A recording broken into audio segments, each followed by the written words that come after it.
Hello everyone. In the last video I was discussing a new hiring trend that we are now seeing for educators, so those of you who are looking for teaching positions. It was the video introduction or the elevator pitch. As I had mentioned, some administrators are asking for this to be submitted as part of your application, while others are not.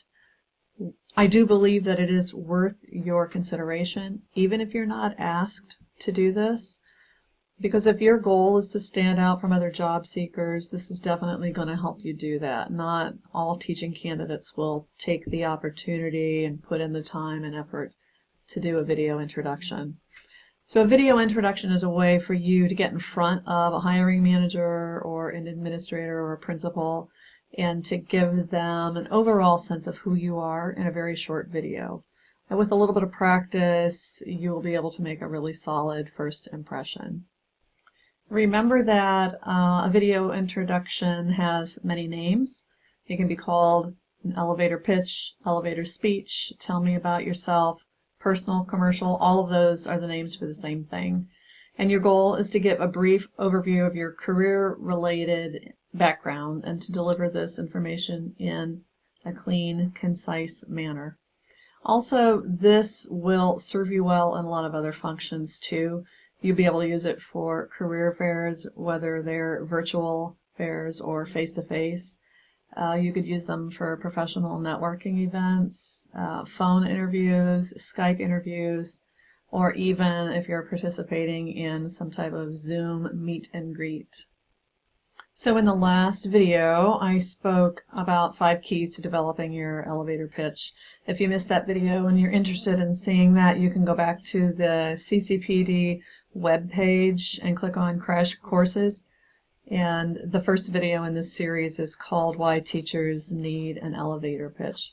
So the 5 keys that I spoke about in that video were choosing your words well, listing your best accomplishments, avoiding cliches and meaningless fillers, rehearsing your elevator pitch until it doesn't sound rehearsed, and exuding confidence and smiling. So in this video, we're focusing on the nuts and bolts of developing your elevator pitch. Remember that we want to keep it career related and we want to highlight your education and your experience.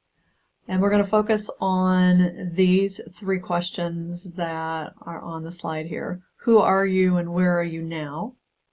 Where have you been? And where are you going?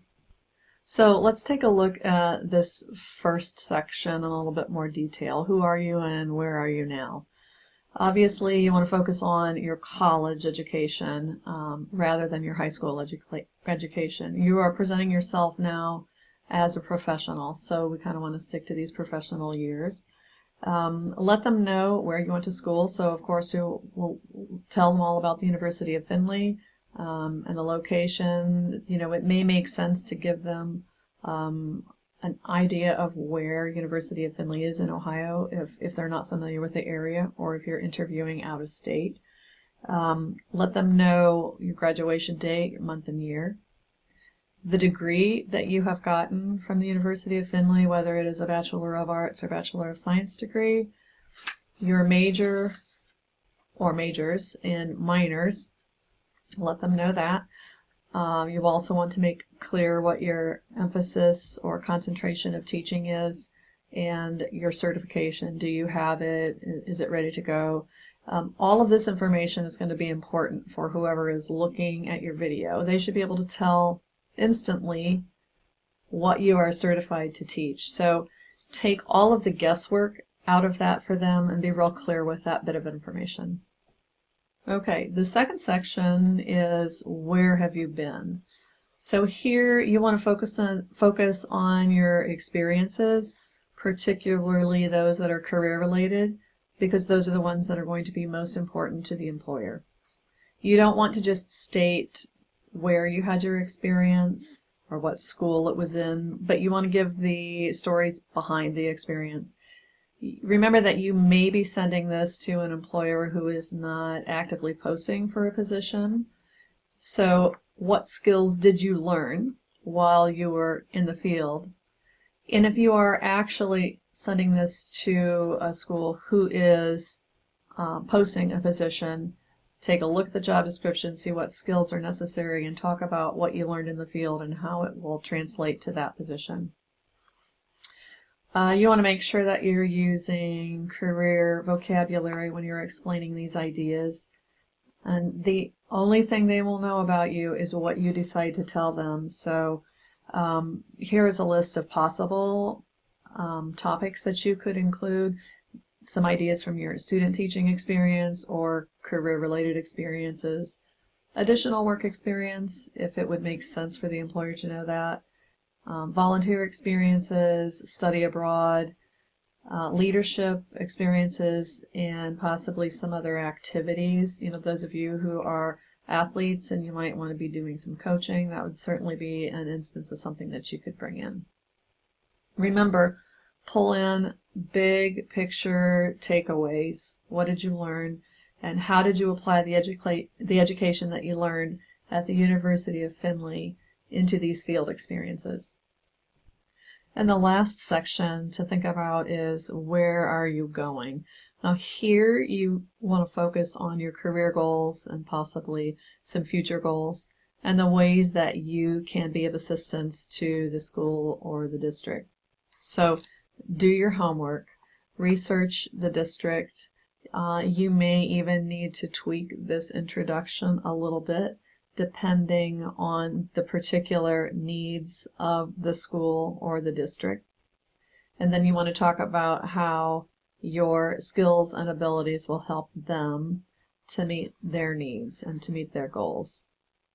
So I suggest you think about these 3 areas, maybe jot down some rough draft ideas, and then practice, practice, practice. You've got to get used to hearing yourself talk about yourself. I know it's really awkward, and this is probably the hardest thing to do. You don't want to sound like you've got it memorized, and I know it sounds counterintuitive to do all of that practicing. However, you want to get over that hump where you begin to sound natural in the delivery of your video. So, next steps. Well, I recommend that you go to Standout. Standout is our online video interviewing platform.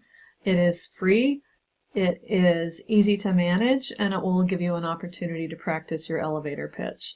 You can also share it with anyone in our office and we can give you tips, or you could share it with another person that you would want to as well. So for information on Standout, if you go to our webpage and then look over here on the crash courses and click on that, there will be 2 Standout videos. The first one shows you how to set up an account, and the second one shows you how to get around the platform. And once you're logged into Standout, look for an interview that I will have uploaded called Elevator Pitch Practice, and you can just click on it and get started. You can redo it, do it as often as you want. You can trash it or you can send it to us. It's up to you. So let me know if you have any questions. And just as a side note, I know that you're very familiar with recording on your laptop, and you can certainly send your video out that way. But just wanted you to know that you also do have access to the One Button Studio in Schaefer Library. It is open when the library is open, and it's a nice professional studio that would you would end up with a really great looking project at the end of this. I see this as an opportunity for you to move from a 2-dimensional person, which is often what people see when looking at even the best well-crafted resumes, to a 3-dimensional, unique, personal candidate. Someone who is confident enough to get out there and introduce themselves on video. So congratulations for giving this a shot. Let me know if you need any assistance, and thank you for watching.